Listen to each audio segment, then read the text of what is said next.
Good morning. I hope you can hear me okay. I hope I sound okay.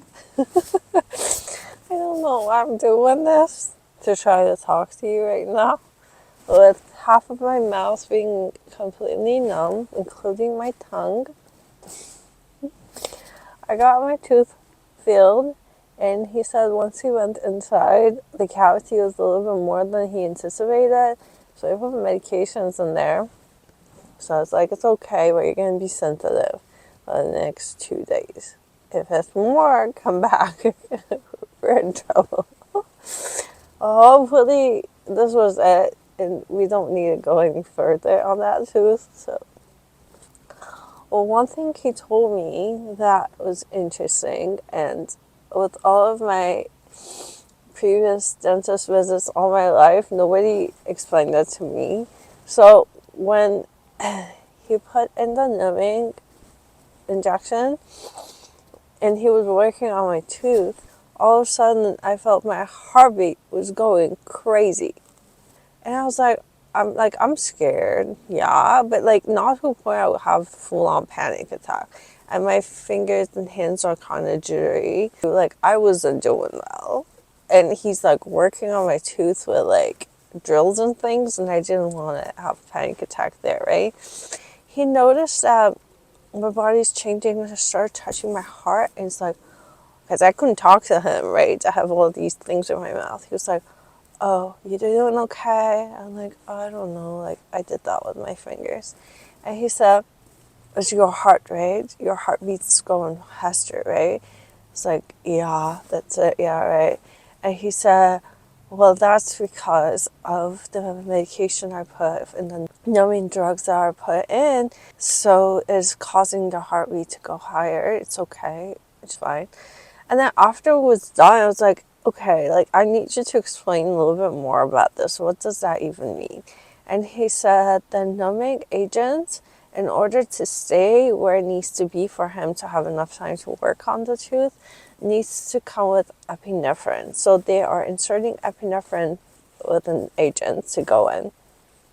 And the side effects of epinephrine, higher heartbeat and jittery fingers, it's mimicking fight and flight in our bodies.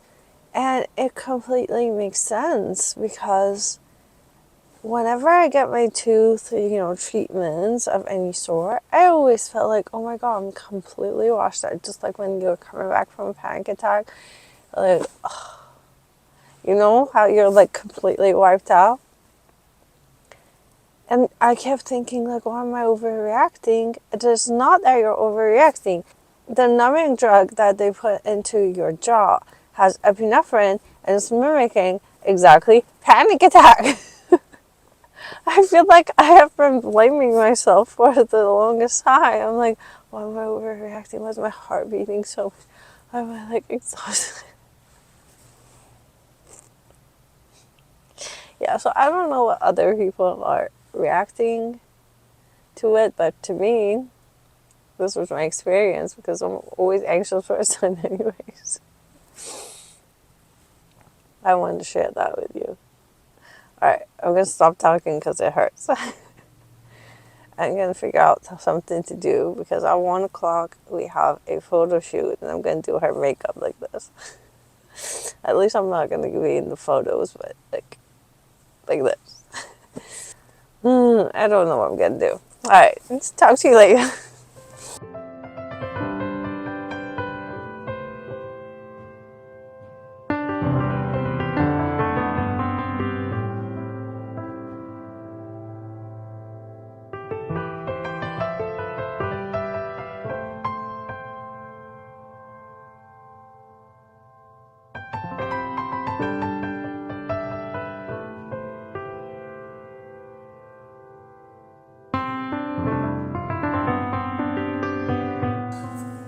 So I went to a used bookstore, but it's not just used bookstore, it's the library used books. Meaning if the library has leftover books or so many copies of the same books, then they just sell it out to public and they're super cheap. So I bought, I think, 3 things for $4. I bought a yoga DVD. Really like I Am. I've had their DVDs before and I really enjoy them. So I got this one. Also bought a novel. And it looked like it would be something I would be interested in. Just, you know, reading the intros. So we'll give it a try. And then lastly, I bought a cooking book. I really like the cooking books that has pictures, and for every single recipe, this one has a picture that comes with, and the recipe seems to be pretty simple, one page. Looking through it, these are the kind of food that I typically make for myself, a lot of soups and salads, and I thought maybe I could expand into the core value food that I make for myself. So yeah, I paid $4 for these books, which is lovely. I was wondering what I can get for myself to eat. Waiting for the model to come. We're going to be starting the shoot in 15 minutes. And I bought myself Asian food. I thought with the chopstick it's a little bit easier for me to place the food in like an area I can chew. So I got myself a little bento bowl. I also got myself an egg tart for dessert. So I'm going to have this in my car. I'm right here by the antique mall right now waiting. I thought I could just relax, get here early, eat my food, and wait for her to come in. It's a little bit drizzling rain, and I have to do her makeup. I usually do the model's makeup in the back of my car, and I don't know, hopefully it doesn't start pouring so bad that we won't be able to do that. But yeah, this is the plan so far.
It's now 5 o'clock and I'm getting hungry, so I want to make dinner. And I was thinking I might be able to make a soup, something easy for me with my teeth situation. I was looking for a recipe from this book that I got at the bookstore today, and there is a sweet potato curry that looks pretty good. It's this one, curry sweet potato soup.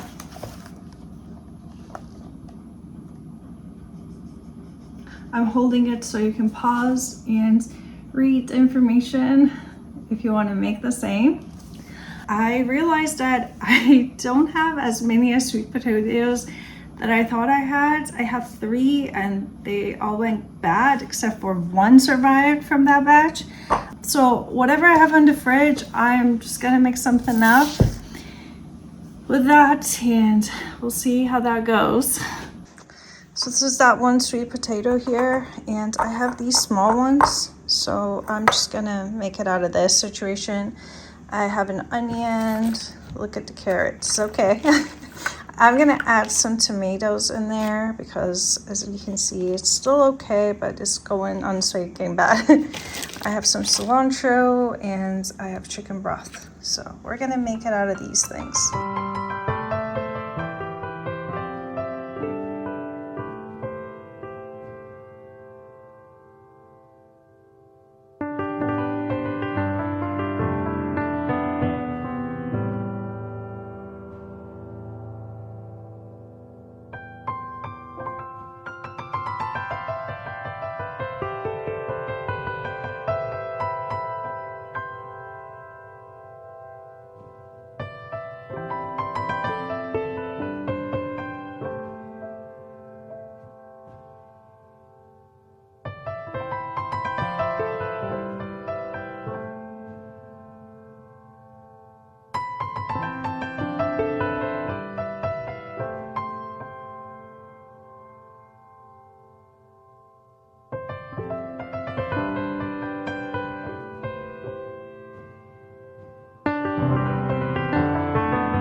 The soup was fantastic. I really, really enjoyed it. I put some shredded chicken in the soup and it was so delicious. I will definitely be making that in the future. So that recipe was a success. Now I'm gonna be doing my Chinese homework because we're getting towards the end of the semester and I have a presentation.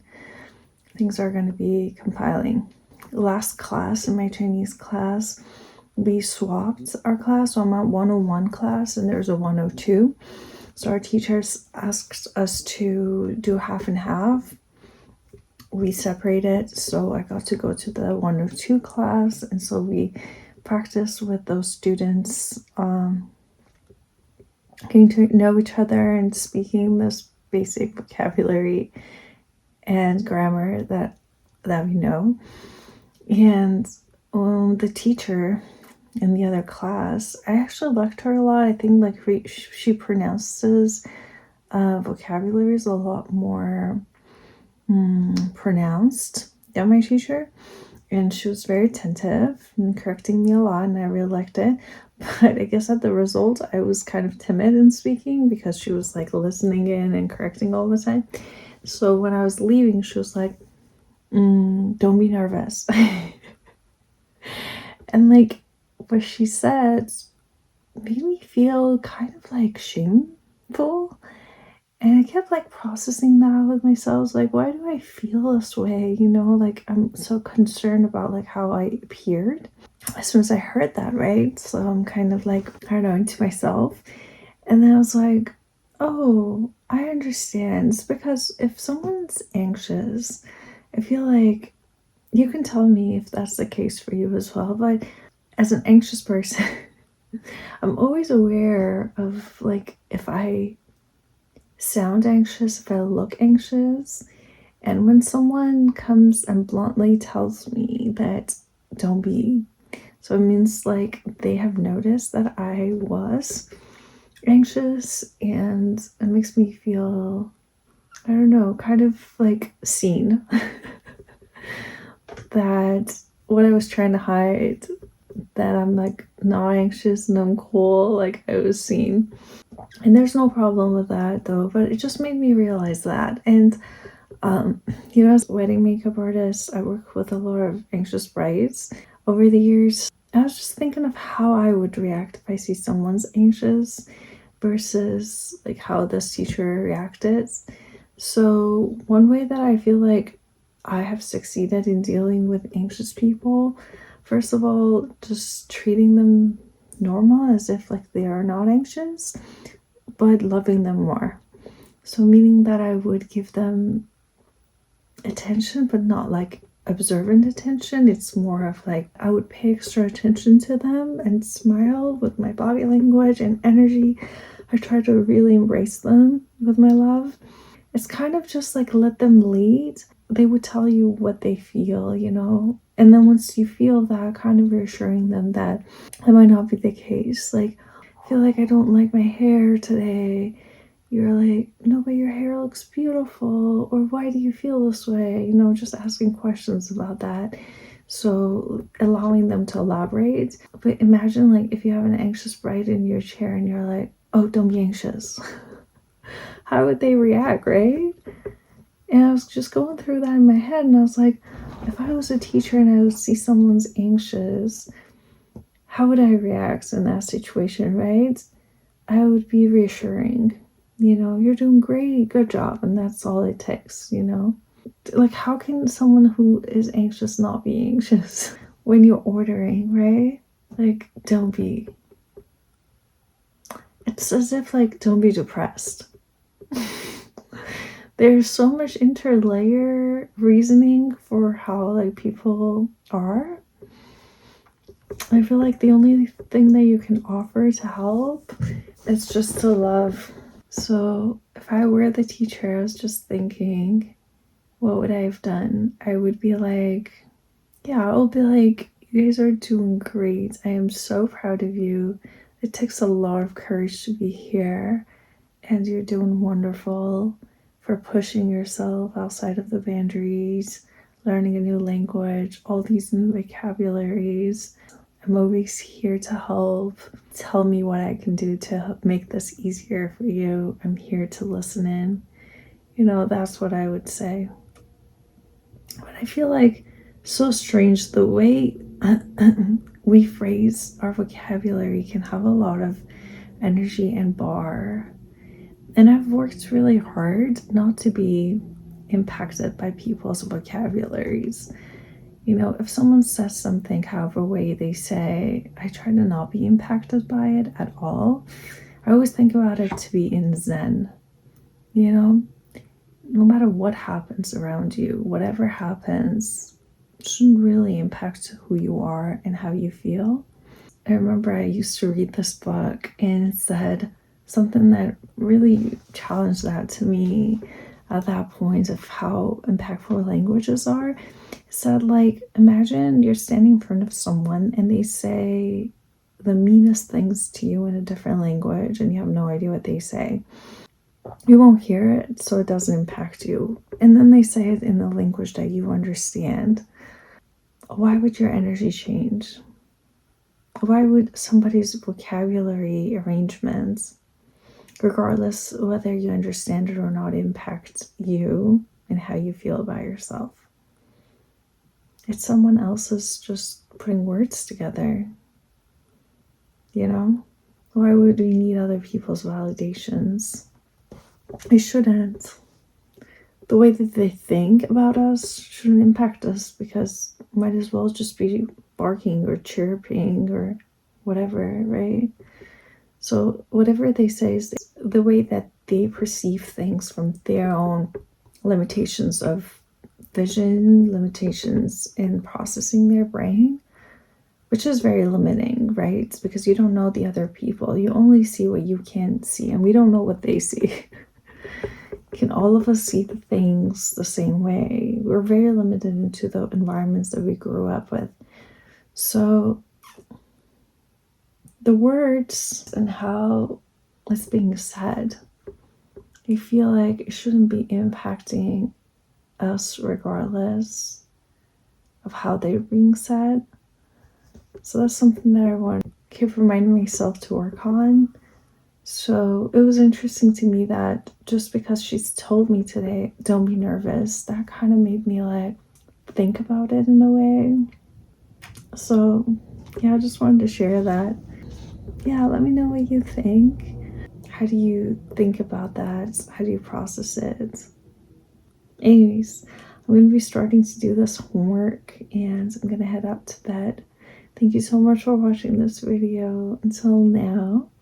I really, really appreciate you, and I wish you all the best wherever you are in life, whatever you're doing, and I will see you in the next video.